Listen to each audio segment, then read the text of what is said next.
Flatiron and NoMad are two of the most exciting neighborhoods in Manhattan, but they can also be two of the most misunderstood. People move here for the luxury buildings, the closeness to everything, and the fine dining, but then they get here and it's not exactly what they signed up for. So in this video, I'm going to go over the pros and cons and everything in between of what it's like to actually live in Flatiron Nomad. And this could save you hundreds of thousands of dollars if you think about buying or renting or even investing in this neighborhood. And if you're looking for an apartment that doesn't just check the boxes, but actually fits your lifestyle, feel free to reach out the link below, schedule a one-on-one. I work with clients just like you every week to find their dream apartment, every neighborhood in Manhattan. And I've even been known to do a little bit in Brooklyn. So reach out below. Love to get started with you. Anyway, let's get to the video.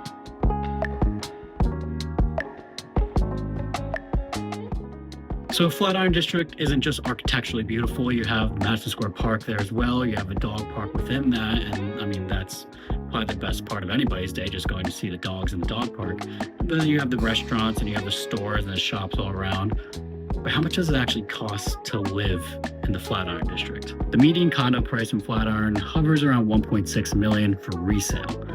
Now in Nomad's newer buildings like New Dev, think more like $2.5 million and up. Flatiron and Nomad have held their value very consistently, and it's one of the great neighborhoods where when you put in your money, you know what you're going to get out in a 5-10 year return. Now, why would you even consider living in Flatiron besides the architecture and the food and everything like that, which we'll get to the restaurants? But it's in the center of everything. You know, you have the 6 on Park, so I mean, that's great to go up and down Manhattan. But then you have the NQRW with this yellow line, as I call it. I don't know if anyone else calls it that. That can get you basically anywhere in Manhattan. And then even a little bit more west in the Flatiron District, you have the F and the M, and that can get you down to Brooklyn. So, I mean, you're living in there, but you have access to all Manhattan and even Brooklyn just by living in an apartment in Flatiron. And even though you have great transportation, you don't necessarily need to use it to have a life when you live in Flatiron. There's great shopping right nearby. You have Banana Republic, Zara, Lululemon, New Balance, you have Aritzia. You even have great restaurants too, like Italy. You have a new Levain bakery that opened up a couple months ago, so it's not brand new, but it's still new. And then you have great rooftop bars there as well. You have golf there, Top Golf, I'm pretty sure, with great date spots, great restaurants. You have a Barnes & Noble down by Union, a couple blocks away if you want to get a book. There's so much to do in this neighborhood. It's amazing. Now, I don't expect you to go shopping every single weekend and that to be your only pastime in Flatiron. They also have great gyms there. They have Equinox and they have the Chelsea Pierce Fitness that just opened. So you have that.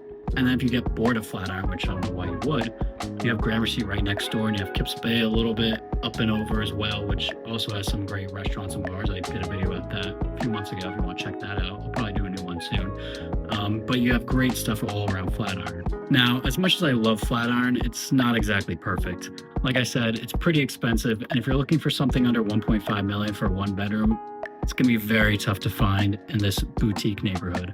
Second, it can get pretty noisy. Your major avenues like Broadway and 6th Ave are running through the neighborhood. And third, while the neighborhood does feel super polished, there's things like hotels and offices and showrooms and a lot of stores, so it doesn't always feel like a tight-knit residential feel. So even though Flatiron and Nomad have a lot to offer, it's not exactly for everybody. On the other hand, if you do want energy and hustle and bustle and convenience of Flatiron, it's a great neighborhood and could be a perfect home for you. If you're looking to move or you need to sell that first place before you can come over to Flatiron, or you're just looking for a first-time purchase in the Flatiron District, I'd love to help you with that process. Feel free to reach out in the link below, schedule that one-on-one, and I'd love to learn more about you and your story and kind of what your plans are for the next year. If you have a second, love to know your thoughts up in the comments below about what you think about Flatiron, or if there's another neighborhood that you think surpasses it. I'm sure everyone's got their opinion. Maybe I'll do the next top neighborhood in the comments next. All right, take care. See ya.